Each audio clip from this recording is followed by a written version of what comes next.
YouTube, I'm back again today for another game review, and today I'm very excited to check out Indulgence from Restoration Games. The path to power is not without sin.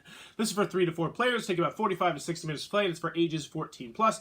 And in Indulgence, this is a simple trick-taking game where you are going to be trying to get sets or trying not to get sets, and that's all going to depend on what the law is for that round. So once each round there's going to be a different law in play that everyone's going to try and follow, and that is going to modify drastically how you're going to play the game from round to round to round. It's a light, simple game, a little bit difficult to wrap your brain around because it's a really interesting concept, but do they pull it off? Let's open it up and I'll tell you what I think. Alrighty then, we're going to take a look at what you're going to get inside of Indulgence. So first and foremost, we're going to handy dandy rule booklet, 11 pages, double-sided, full color. It's got a couple pictures and illustrations here and there, but for the most part, it's all text, and it should have you up and running very smoothly, especially if you ever played a trick-taking game before, so thumbs up on the rule booklet. So in Indulgence, during each round, one person is going to be the king, and they are going to choose one of these edicts to be in play. This is a special rule that will only be in play during this round, and the king is going to be able to gain money from that edict. Everyone's going to get the opportunity to be the king 3 times, and once you're done with that, whoever has the most money at the end of the game will win the game.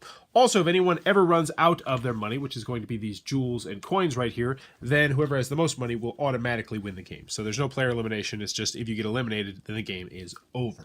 Now, where the game really gets interesting is with these cards up here. But let's go over the components. We'll get into the gameplay. So first and foremost, we got our standard, we got our deck of cards, which is not standard, so to speak, but it's going to have 36 cards in it. You're going to have 1 through 9 of 4 different colors: red, green, purple, and blue. One of each card. So there's 1 blue 7, there's 1 green 4, so on and so forth. Pretty straightforward deck there. Now, where the game is not so straightforward is going to be these edict cards up here. So when you are the king, and it's going to be rotating around the table, you are going to pick one of these cards that will be in play. So, for instance, I would have these 3 choices right here. So don't take any 6s. So that means if anybody takes a 6, they're going to have to pay the ruler, I said king, but the ruler, $2 for each 6 taken. So you're really trying to focus on not getting 6s. Don't take the last blue card, not the last blue set, but the last blue card. The person who takes the last blue card is going to have to pay the ruler $8. That's a lot of money.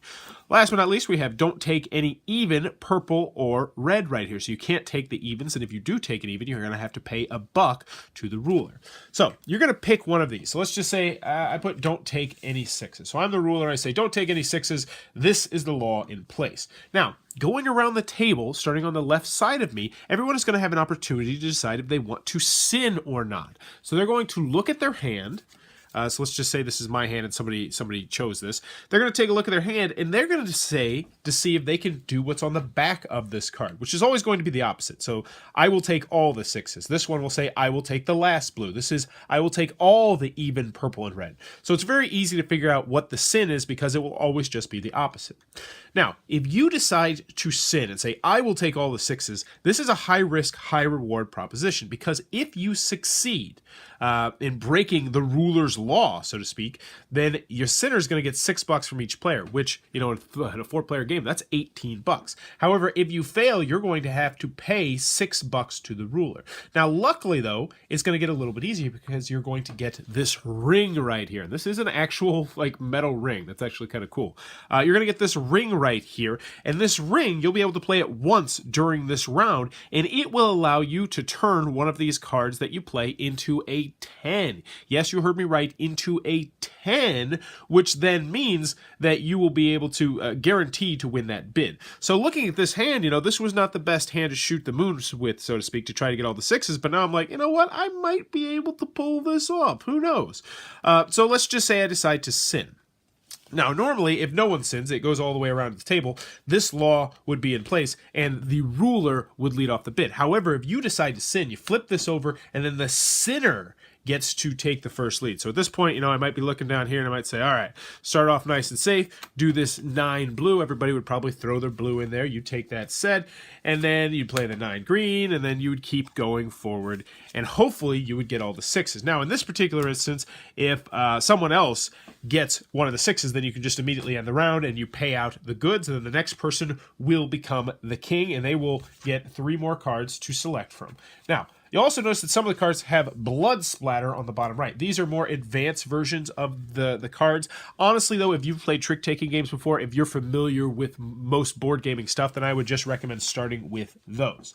There's one last additional quirk to the game, which is going to be these cards right here. And if you play with these cards right here, once during your 3 times as king, you will be allowed to make all the edicts in play. So you say, all right, I'm playing this right now. So you have to follow all the edicts, which means everyone's going to follow all these rules, and you are going to get paid fat cash. But someone can and sometimes will sin. Why would they want to do that? It's going to be very difficult, because then they have to meet all of the sinning ones, which means they'll take all the blue and green. I will take, pretty much they're going to take all the blue and green. They're going to take and they're going to take all the evens of purple and red in this particular instance. But if they succeed, they win the entire game just outright, like game over, man, which is why you really want to look at your cards as the ruler before you decide what you do.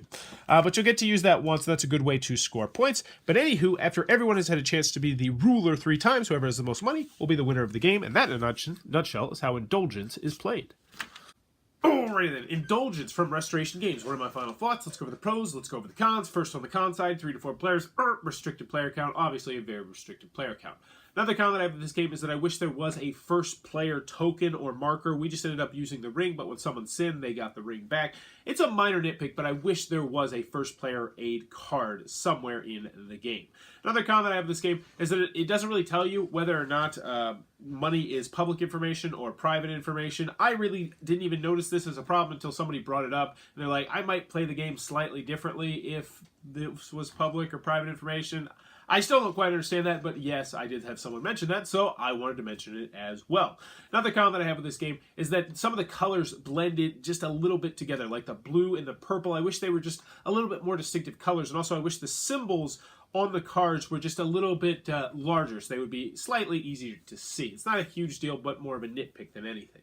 Any other cons that I have with this game? Oh, if you don't like trick-taking games, this one is a pure and simple trick-taking game.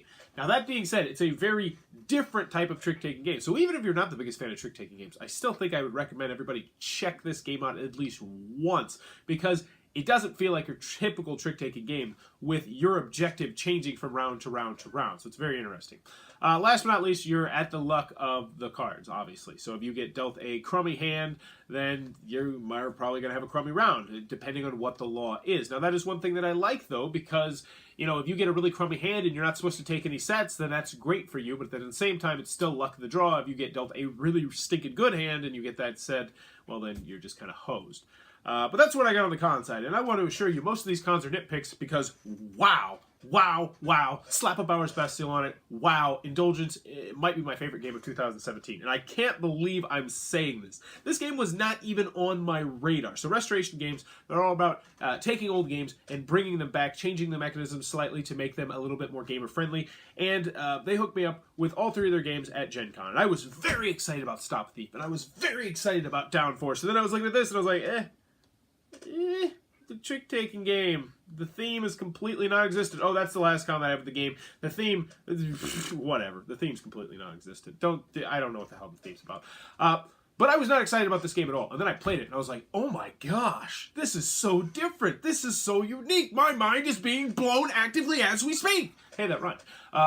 And everyone I played with was like, whoa, this is a little bit different. Everyone I have played this game with has liked this game and has requested the game again. And I love this game, and I can't wait to play this game again. And I can't believe I'm saying it, but this might be my top game of 2017 right now. I got to go through all the stuff that I've played and, you know, make that definitive opinion. But I will guarantee you this will be on my top 10 games of 2017. It just absolutely wowed me. So what do I like about this game? First and foremost, very easy to learn, very easy to teach. If you played a trick-taking game before, this one is incredibly simple to pick up. I also love how different this game is because if you are not the leader on a turn, you have nothing to gain. Like, there is nothing for you to gain, which actually kind of works thematically, oddly enough.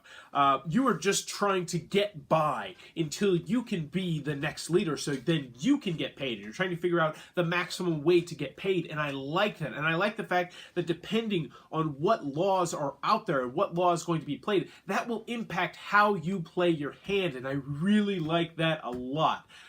This is a very simple game, but at the same time, it can be very thinky from time to time as you try to construct the path to optimal points or optimal ways to not lose points. And I really stinking like that. I can't compare this game to any other game, too, which is always something I like. When there's a game out there that I'm like, this game is just totally different, it's totally unique, that's how I feel about Indulgence. I stinking love this game. It's fantastic, wholeheartedly recommend it. If you like trick-taking games, if you don't like trick-taking games, I still recommend you try this game. Now, the 3 to 4 player count, that is the biggest problem I have with this game. And normally, that's something I always rag on. You know, in my pros and cons, I'm always like, man, it's such a restricted player count. But this game transcends that. This game is so good that this is one of my new favorite 3 and 4 player games if I'm in the right mood for it. And yeah, Indulgence, Restoration Games, wow, cannot recommend this game enough. I had an absolute blast with it. Everybody I played this with really stinking enjoyed this game. I like it at 3 players. I like it at 4 players. I still think it's a good game night game, despite the fact, you don't typically think it's trick-taking games as a game night game. I think this is a great family game. I think if your family plays a lot of trick-taking games and you want to try to get them over that ledge to playing maybe a hobby game, this is the one that will do it because that deck is so simple. It's 1 through 9. What do I have to do on this round? This is all you have to focus on this round, Grandpa Joe. This is just one thing. Don't take purples. Don't take reds. That's all you need to focus on in this round. I really like this game. Really, really like this game. I can't believe I'm saying it. You can't believe I'm saying it. Indulgence, Restoration Games, Power's Best Sale. Fan-freaking-tastic. Check this one out. If you enjoyed this review, please be sure to click on that subscribe button down below in the comments below. Let me know, what's the last game that completely took you by storm, that you maybe had either high expectations or low expectations for, and it completely just blew you away. So I'm not going to mention Indulgence, because obviously this one didn't. But another game from Gen Con, this one right here, Expedition, the role-playing card game. I had very low hopes for that one, but wow, that is really stinking cool. You'll see a review for that in the near future. But for right now, that's my thoughts. Let me know in the comments below what was the last game that really blew you away, either positively or negatively. And as always, thanks for your time, YouTube.